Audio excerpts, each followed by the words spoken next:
So, what does dispensationalism mean? At its core, you would think it would just mean you understand that history is split up into different dispensations, a distinction between the law of Moses and the Christian age. But when we use the word dispensation, it means more than that. Typically, there is a literal interpretation not just of majority of Scripture, but also prophecy.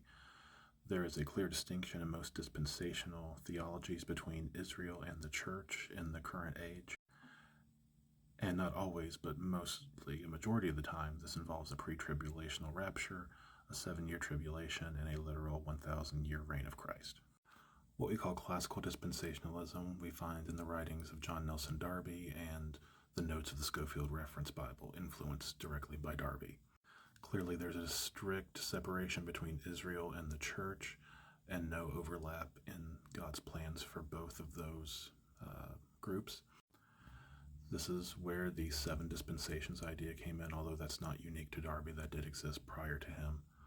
The pre-tribulational rapture and the literal millennial kingdom is an essential part of this understanding. But what's key is the Old Testament prophecies are fulfilled in the future earthly kingdom, not in any way in the church. Now, there's a revised form of this dispensationalism with theologians like Ryrie and Walvoord.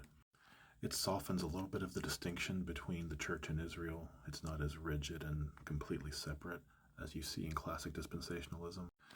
In this view, salvation is always by grace through faith, regardless of dispensation, whereas classical dispensation might have salvation in different ways at different times. As far as the pre-trib rapture of the kingdom and the 7 dispensations, all those are still the same. There was an idea promoted in the 1980s with scholars like Bach and Blazing. It's 2 B's, it's always easy to remember. Bach and Blazing. Robert Saucy is another adherent. And now there's more continuity between Israel and the church. The church partially fulfills the Old Testament promises, but there's still a maintaining of Israel having a future role in the kingdom. It's as if the church is a kingdom and also the millennial kingdom will be a kingdom. It's sort of the already but not yet type of dual fulfillment you'll see in other views. Christ is reigning over the church now, but there will be a future kingdom that he will also reign over on earth. The hermeneutic is literal, but there's still an allowance for more typological and symbolic interpretation of prophecy. And there's a stress on the idea of different covenants as opposed to the 7 dispensations that are strictly held by the previous views we looked at. Hyperdispensationalism is this concept people like Bullinger, Stamm, and O'Hare, and there are nuances between these views and people who follow these views. This is an extreme distinction between Israel and the church, often arguing that the church began after Acts chapter 2 with Paul's ministry, sometime around Acts 9 or 13, or maybe even chapter 28. Traditionally, these groups have rejected the Lord's Supper and water baptism, but many people I talk to today actually do participate in those practices, or one or the other. There's a divide in the New Testament scriptures. The Gospel in Acts applies only to Israel in this view. Paul's letters are what apply to Christians. And actually, there are more than 7 dispensations in this view.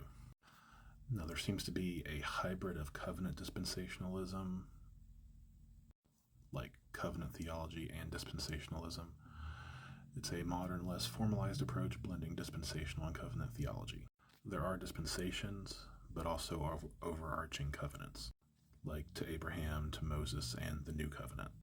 There is continuity between the Israel and the church being grafted into Israel's promises, according to Romans 11. There are some dispensational distinctives, like a future for national Israel, but it aligns more closely with covenant theology's unified view of God's people. And the focus doesn't center around the dispensational divisions or particular timelines of eschatology. In the next video, I want to talk about 6 different views that are considered non-dispensational and what their views are.